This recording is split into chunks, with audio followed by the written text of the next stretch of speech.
Am o vagă impresie, așa că o să înceapă iar să rupă rap-ul foarte tare, boom bap-ul, încet. Artiștii trap sunt foarte, foarte buni și au apărut în continuare artiști trap de la an buni, evoluați, foarte mișto. Cred că doar s-a saturat un pic piața, atâta tot. Dar cred că o să se întoarcă lumea la rap mult. Ok, și atunci vine întrebarea, care este next up? Nu știu, nu-mi vine în cap acum cineva. Sunt mulți din generația nouă care mi se par foarte, foarte tari. Promit și uite, by the way, Raul, Dumnezeu să-l ierte, mi se părea, era unul dintre preferații mei din tot ce a apărut în ultimii 2 ani. Mi se părea foarte, foarte real și foarte true. Cine are cel mai tare outfit dintre toți artiștii de la acest festival? Cine ți se pare că se îmbracă cel mai bine?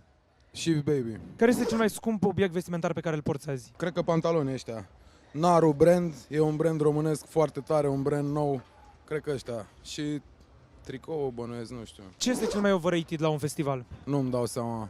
Pentru că, spre exemplu, la Beach Please, cel puțin azi și nu numai azi, și anii trecuți, n-am văzut nimic overrated. Mi s-a părut totul sus. Dacă te-ai vedea cu fosta ta acum, ce îi zice? Nimic. Care este cel mai mare red flag la un festival? Organizarea proastă, cred că. Ce-ai face dacă s-ar opri curentul în mijlocul unui show de-al tău? Mi s-a întâmplat asta la un show în Italia și am lăsat microfonul și am făcut cu oamenii așa, un show mutual, cum ar veni. Nu mă auzeau foarte bine, dar am încercat să cânt a capela, fără microfon, fără nimic și au cântat cu mine în Torino. Ce piesă ai șterge de pe internet dacă ai putea să ștergi vreo piesă? Frate, cred că n-aș șterge nimic pentru că internetul e al oamenilor în primul rând și e datoria oricărui artist să-și pună acolo treaba. Deci, indiferent că ești la început sau că ești mai târziu sau că ești evoluat, super evoluat, nu cred că trebuie șters nimic. Odată ce postezi ceva pe internet, înseamnă că ai avut un vibe cu treaba aia și trebuie să fii acolo. Că tot veni vorba de curaj și de vibe, ce ai vrea